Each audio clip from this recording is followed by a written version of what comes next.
Shalom, shalom. I'm gonna start out this video by giving all praise, honor, and glory to Yahweh Bahasham, Yahweh Shabbat, Shemakakodash. Double honor to the apostles and elders, a great millstone that rule well, that teach well while learning the truth 100% according to the Bible. I also want to say shalom to the elect, the 144,000 men, the prophets, the servants scattered abroad, the four corners of the earth, and shalom to the Akwaf, which are the sisters that are sincere, and your children, shalom. And in today's lesson or video is going to be titled Esau Edom is divided, man. So I got this video here from the brother Arrows of Indignation 144. Shalom to that brother. And it's basically, a video where you got all of these Edomites basically riling up against one another, fighting against one another, making threats and things of that nature towards each other. And we know what the Lord says about a house that's divided. So I'm gonna play this video here that I have, from the brother. And we're going to get a few precepts, and Lord's willing, it could be edifying to you, brothers and sisters that come across it. But with that being said, before I start the video, I'm going to say fair use. Fair use on the 1976 Copyright Act. I'm not getting paid for this video. This is only for educational purposes only. So with that being said, fair use. You go form an army and fight Iran.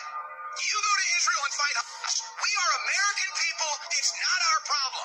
And you're not going to convince us otherwise. We're done. Israel has been convincing us that their issues and their enemies in the Middle East are ours since the 80s. And all it's done is cost us trillions of dollars in tens of thousands, if not hundreds of thousands, of American lives. We are done. The deception is over. The game is over. And you're not going to insult us because we're done playing. You're not going to insult us because we're done with Israel's wars and done with you controlling the right-wing geopolitical discourse. We're done. And we're not going to be insulted. You've gone too far. Israel's time running our foreign policy is over. Israel just admitted that they control America. Don't believe me? So, if you know, Trump said he's basically done with Israel and all the wars that they're creating and the refusal at a ceasefire.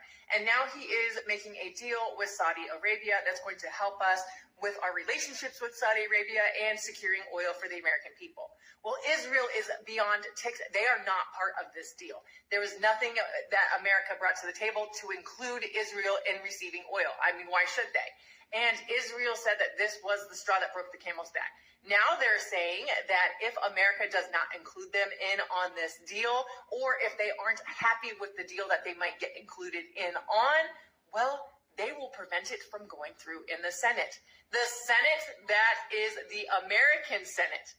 The Senate selected by the American people who are supposed to represent the American people, not represent a foreign entity. Right. So basically what we see going on, brothers and sisters, is a house that's divided, and I'm going to get this precept right here. All right. This is the book of, I'm going to go to St. Matthew chapter 12. All right. Bear with me. And I'm going to read it in the KJV. I'm going to start at verse... I'm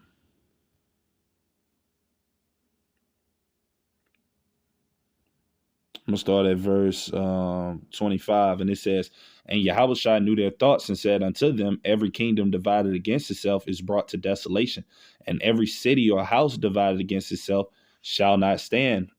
Right? In verse 26, "And if Satan cast out Satan," which is what we see and happening now with these Edomites, man. Here it is. You got the Israeli government, right? Which are the devils, the chief tribe of Amalek. Those little hats over there, and you got these Edomites here in America fighting against one another, saying what they're going to do, going behind, backstabbing one another. So these Edomites are, they're not loyal to one another, man. It tells you he that is evil to himself, to whom will he be good? Roughly paraphrasing it. So, these devils are going down, man, because they're divided against one another, right? And I'm going to read verse 26 again. "And if Satan cast out Satan, he is divided against himself. How then shall his kingdom stand," man? And that's what we're seeing. The downfall of the beast system and the downfall of the new revised Roman Empire of these Edomites, man. We're seeing that come down, and we can see through, like I said, all of the in-house fighting that's going on amongst these devils, man. And this is the Lord that's controlling everything ultimately. But yeah, Esau Edom is going down, man. And this is the day that the men of the Lord live for. We live to see the downfall of our enemies. Nothing is more pleasurable than that, as it tells us in the book of Sirach 25. I'm going to go to that. Also known as the book of Ecclesiastes 25 in verse 7, it tells us that right? And it says there be 9 things which I have judged in mine heart, right?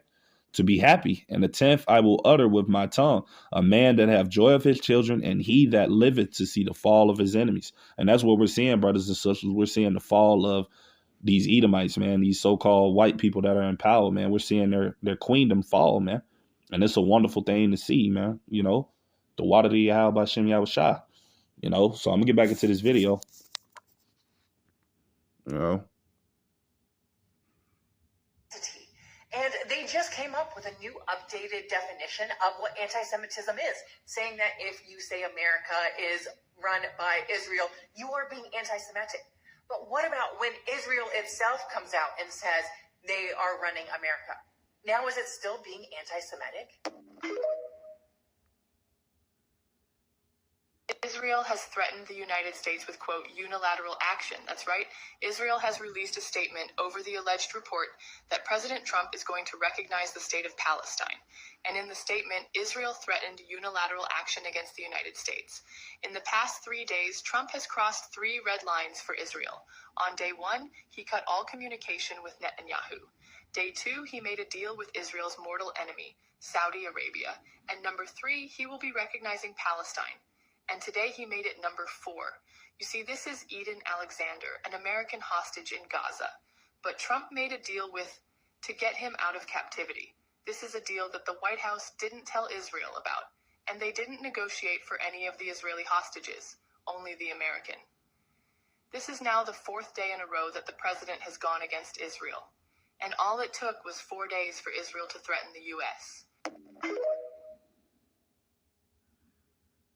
Breaking news, Israel has just said they do not need the U.S. and they can handle the Middle East on their own. Speaking hours ago, Netanyahu said, quote, we need a detox from American security in the Middle East. He also went on to say this right here, that Israel may soon need to end their reliance on U.S. aid. If you didn't know, America's #1 aid recipient is Israel by far. He also said that from now on, they will not seek America's permission for war in the Middle East, especially with the Houthis in Yemen, and that he is done consulting Trump for what to do in Gaza. If you're wondering what that means, he renounced today the blockade of food and water into the Gaza Strip with 2 million people. President Trump also canceled his visit to Israel and instead visiting Saudi Arabia, Qatar, and the UAE, which countries like Saudi Arabia don't even recognize Israel as a country. This is a 3-day Middle East trip. We were supposed to visit Israel, but that's not happening. Trump has said he will not let Israel drag the United States into a war, and instead will be seeking peace with countries in the Middle East, with or without Israel's permission.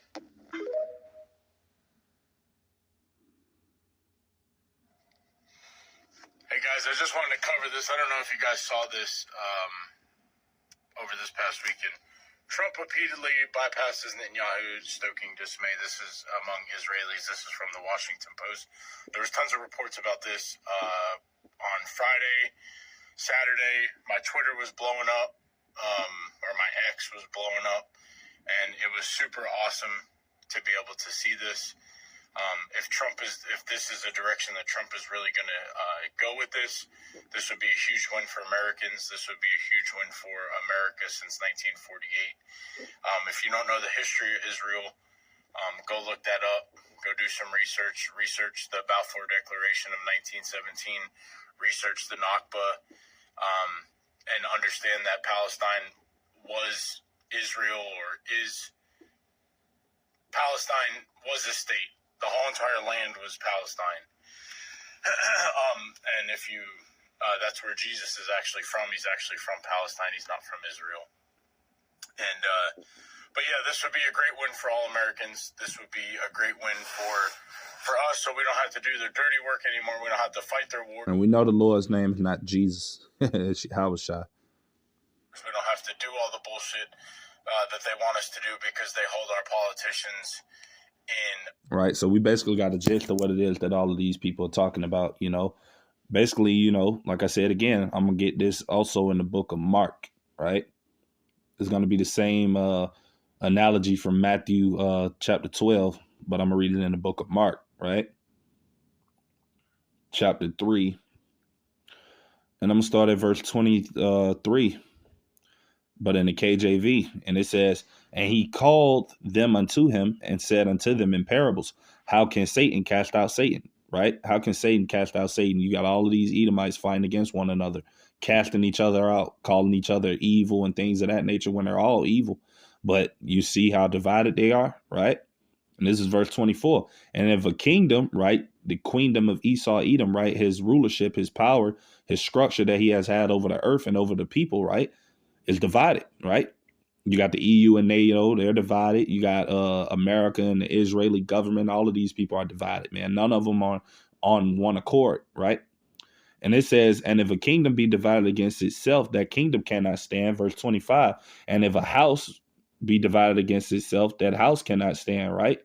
Verse 26. And if Satan rise up against himself and be divided, he cannot stand, but have an end, right? And that's what we're seeing happening right in front of our eyes, brothers and sisters. The end of Esau, Edom, the so-called white man. That's why it tells you in 2nd Ezra chapter 6, verse 9, for Esau is the end of the world, and Jacob, you so-called Negroes, Latinos, and Native Americans, is the beginning of it that followeth. And that's what we're seeing, the downfall of this place and the bringing up of a new one, a new rulership, a new kingdom that's going to be established and governed in righteousness by our Lord Yahushua. You know, so this is a wonderful time to be alive, brothers and sisters. We got everything taking place in the earth, man, you know, according to biblical prophecy, and it's all going as planned, you know. So, yeah, that's pretty much everything I had to say with today's video. Just some quick through the spirit. Lord's willing to be edifying. To the next time, I'm going to say shalom.